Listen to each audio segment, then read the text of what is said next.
جب زندگی کچھ روپ دھارتی ہے تو شام ہو چکی ہوتی.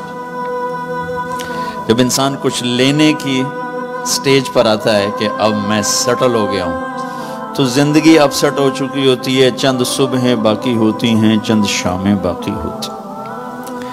یہاں کے انسان کی ایک بے بسی تو یہ ہے کہ اس کے پاس اسباب بہت تھوڑے ہیں، اور اس سے بڑی بے بسی یہ ہے کہ اس کے پاس عمر بہت تھوڑی.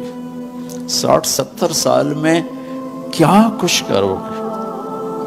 شیر شاہ سوری کی بات مجھے یاد آتی ہے جو ہر انسان کے اوپر فٹ آتی. جب اس نے دہلی کو فتح کیا تو اس کی عمر 60 سال تھی.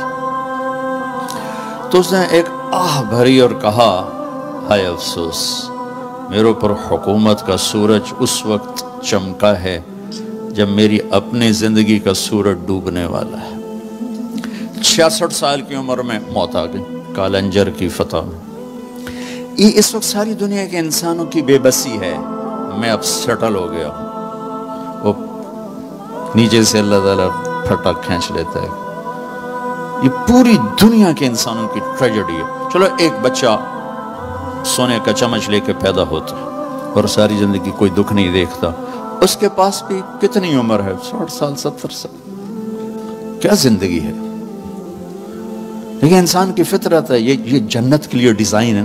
تو اگر یہ ہوتا کنات والا تو جنت کے مزے کون لیتا؟ تو اس کے اندر اللہ نے ایسی خواہشات کا ایک جنگل اگایا ہے اور آگے اتنی سی زندگی دی ہے، اتنا سا ٹائم دیا، اتنے سے اسباب دیے. پھر ایک ڈیل کی ہے، جو میں کہتا ہوں یہاں تم کر دو، پھر جو تم چاہتے ہو سب کچھ آگے میں کر دوں. آپ کی برکت سے ایک حدیث بھی بڑے زمانے بعد یاد آ گئی، عبدی انت ترید وانا ارید ولا یکون الا ما ارید فان سلمت لی فیما ارید کفیتک فیما ترید. میرے بندے، ایک تیری چاہت ہے، ایک میری چاہت ہے. تو جو چاہتا ہے تیرے رب کے بغیر نہیں ہو سکتا، چاہے تو ٹورانٹو میں رہے اور چاہے تو کیمرون میں رہے. اور تیرا اللہ جو چاہتا ہے وہ سب کے بغیر سب کچھ کر لیتا ہے. ما شاء اللہ کا. لہذا ایک کام کر، فَإِن سَلَّمْتَ لِي فِيمَا أُرِيد، جو میں کہتا ہوں وہ تو کر دے. پھر تو کیا کرے گا؟ کفیتک فیما ترید، پھر جو کچھ تو چاہے گا میں وہ کر دوں.